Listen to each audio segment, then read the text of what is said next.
जयद्वारा सतना से वैभव जैन इनकी जिज्ञासा है। महाराज श्री के चरणों में नमोस्तु। महाराज जी, वैभव, इज्जत, शोहरत, पैसा यदि पुण्य का फल है तो इस फिर वैभव का मिलने के बाद हम लोगों का क्या उद्देश्य होना चाहिए? कृपया समाधान।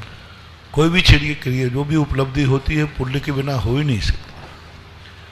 पूज्यवर ज्ञान सागर महाराज ने श्री प्रवचन सार में हिंदी टीका में लिखा कि जितनी भी सामग्री हमें मिलती है ये सब साता वेदनी कर्म के उदय से संपादित होती है, पुण्य कर्म के उदय से होती है। जब कोई क्रिया, कोई भी शक्ति हमें पुण्य कर्म से मिलती है तो उसका उपयोग पुण्य में ही होना चाहिए। जो चीज़ हमें पाप कर्म के उदय से हो वो पाप की तरफ चला जाए तो बात अलग है, लेकिन जो चीज़ें हमें पुण्य कर्म के उदय से मिली हैं उनका उपयोग तो पुण्य में ही होना चाहिए। और जो पुण्य में अपने पुण्य की क्रियाओं को, पुण्य की उपलब्धि को पाप में ले जाता है उसे पापानुबंधी पुण्य कहते हैं। यानी उसको सब कुछ मिलता तो है रावण के समान, पुण्य कर्म का उदय है, लेकिन मिलने के बाद वह उनका दुरुपयोग करता है तो फिर उसके अंदर सब पुण्य खत्म हो जाता है। इसलिए हमेशा ध्यान रखना चाहिए। मैं हमेशा प्रश्नों में कहता हूँ, पुण्य की वस्तु कौन कौन सी है? जिस वस्तु को पाकर के आपको गर्व महसूस होता हो और जिसके अभाव में आप दुखी होते हो वो सब पुण्य से मिलती है। अब आप लिस्ट बना लीजिए कि आपके जीवन में कौन सी वस्तु नहीं रहेगी तो आप दुखी हो जाएंगे। जो कुछ भी, आँख, कान, नाक, हाथ, मुंह, पैर, परिवार, धन दौलत, मकान, घोड़ा, गाड़ी, जो कुछ भी आपके पास है, कपड़े लत्ते आदि जो कुछ भी है, इन सब में कौन सी वस्तु नहीं होगी तो आप दुखी हो जाएंगे।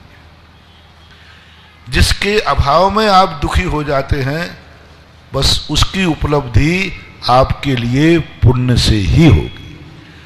और जिस वस्तु के सद्भाव में आपको अच्छा लगता हो कि ये चीज मुझे मिलना चाहिए, जिस चीज को तुम पाने के इच्छित हो बस वही वस्तु पुण्य से मिलती है। अब वो कुछ भी हो, एक शराबी शराब की इच्छा कर रहा है, उसको शराब मिल जाए तो पुण्य का उदय कि पाप का उदय? मिल जाए तो यदि उसके पाप का उदय होगा तो नहीं मिलेगी। शराब भी मिलेगी तो पुण्य के उदय। डाकू डाका डालने गया, पुण्य का उदय हो पाए तो डाल जाएगा, और पुण्य का उदय नहीं तो पकड़ा जाएगा। तो अच्छी बुरी वस्तु तो बात का निर्णय है, पहले तो तुम्हारे इच्छित वस्तु की प्राप्ति होने का नाम पुण्य। यदि आपका पुण्य है तो आप जिस इच्छित वस्तु को चाहते हैं वो मिल जाना।